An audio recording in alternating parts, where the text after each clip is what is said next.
Assalamualaikum warahmatullahi wabarakatuh. Kita lanjutkan mata kuliah praktikum pemrograman basis data.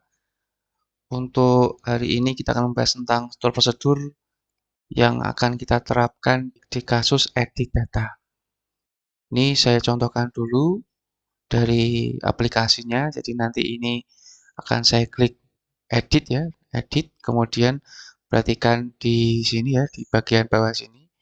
Ini menunjukkan akan mengarah ke edit underscore mhs1.php, kemudian mengirimkan ID sesuai dengan pointer yang saya tunjuk ini. Ini coba saya edit untuk datanya. Misalkan saya klik yang paling bawah. Ini akan muncul hasil kiriman dari ini ya, dari sini. Tapi yang dikirim sebenarnya hanya ID yang ini ya 006. Ya, kalau Anda perhatikan yang dikirim itu, kemudian 006 nanti akan dieksekusi query, entah itu Anda pakai SP atau tidak ya. Nanti akan dikirim query-nya 006, kemudian akan ditampilkan nama, prodi, dan yang lainnya dari ID yang tadi dikirimkan. Nah, jadi edit, nah ini 006 ditangkap, kemudian ditampilkan prodinya, nama prodinya, ditampilkan namanya, ditampilkan jenis kelaminnya. Ya, kemudian misalkan saya ubah di sini informatika ya, saya simpan. Nah, ini jadi informatika. Tadinya teknik mesin. Gitu ya. Kemudian untuk apa? Codingnya, kita langsung ke codingnya. Codingnya sini ya. Jadi ketika ini saya klik, maka akan mengarah ke edit underscore mhs1. Kemudian dengan ID yang tadi saya sorot pakai apa? Pointer tadi ya, dikirim. Nah, kemudian kita langsung cek ke editnya. Nah, nanti akan menampilkan halaman ini. Data mahasiswa, kemudian yang lainnya koneksi, kemudian ditangkap ID yang tadi, kemudian diterima oleh query. Ini saya menggunakan store prosedur yang saya call, kemudian saya letakkan di load data kemudian saya looping, kemudian saya letakkan datanya di data underscore ubah, kemudian saya load eh, tabel lewat tabel ya, lewat tabel di sini saya butuh prodi saya membutuhkan include koneksi untuk menampilkan data prodi nanti, semua data prodi. Kemudian saya letakkan di data underscore prodi. Nah, untuk yang uh, kiriman dari where-nya tadi, ID-nya, kemudian ditangkap di sini uh, saya menggunakan apa? Combo. Nah, tadi data prodi diletakkan di data. Nah, ini kuncinya di sini ya. Nah, kalau Anda perhatikan tadi kan waktu saya di sini, nah ini ya, waktu mencari uh, data mahasiswa dan prodi berdasarkan ID itu kan saya letakkan di data ubah. Jadi yang di sini, ketika ini saya edit, misalkan ini ya 01 saya edit, ketika saya edit, nah ini yang nampilin sistem informasi ini kan langsung SI ya, sistem informasi ya, bukan ngeload semua prodi. Ini tadi dari data underscore ubah. Nah ini data underscore ubah, kemudian tadi di load di sini ya. Nah, kode P-nya yang ditangkap, kemudian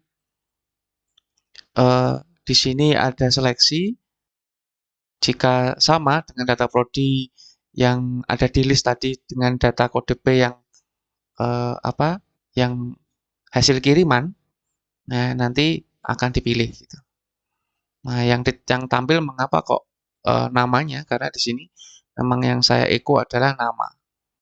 Selain kode P juga nama. Cuma di sini value-nya kode P, tapi yang ditampilin adalah nama prodinya. Sehingga di sini yang tampil itu langsung nama prodinya. Ini kalau saya kembali, saya mengarahkan ke informatika ya.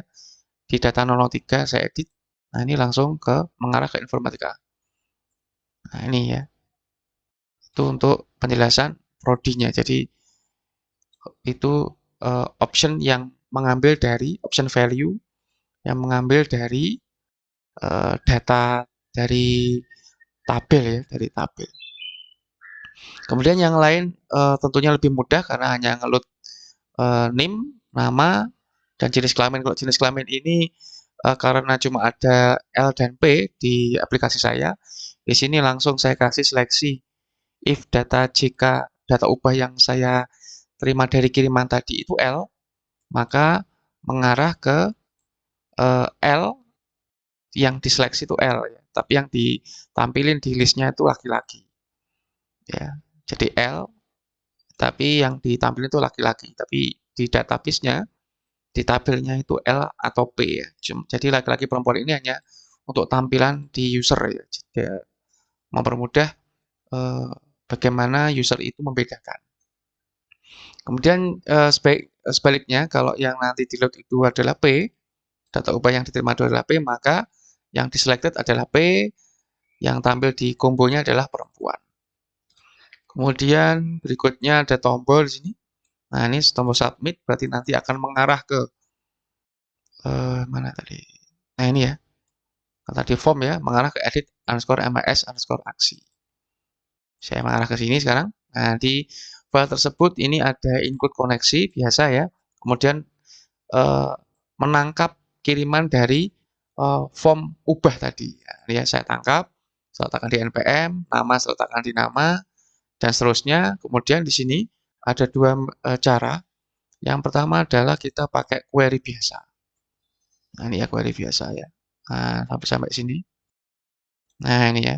Ini query biasanya. Ya. Kemudian kalau Anda pakai SP, berarti Anda harus buat SP-nya dulu. Seperti yang sudah pernah saya jelaskan di pertemuan teori ini. Buat SP dulu. Nah, ini ubah ya. Ubah, kemudian ini parameternya sama dengan list parameter jika Anda membuat SP untuk insert ya. Kemudian yang beda hanya dalamnya. Nah, ini ya, update isinya, bukan insert tapi update. Where-nya jangan lupa isi underscore npm di punya saya ya. Selain itu kita buat set. Nah, ya, karena primary key itu tidak boleh kita ubah ya. Jadi hanya untuk acuan. Ya. Nah, itu ya. Jika sudah buat SP-nya silakan langsung di call nama SP-nya apa, kemudian parameternya kita lengkapi ya. Sudah cukup itu. Nah, gitu. Ini yang saya aktifkan yang pakai SP ya. Nah, jadi kita coba sekali lagi. Ya, misalkan informatika yang paling bawah ini. Saya menjadi informasi. Ini kemudian saya tambahin namanya. Dona Agnesia misalkan. Saya simpan. Nah, ya, sudah berubah. Proteinnya pun juga berubah. Nah, gitu ya. Nah, itu untuk praktikum hari ini. Semoga bisa dipahami. Saya akhiri sekian. Assalamualaikum warahmatullahi wabarakatuh.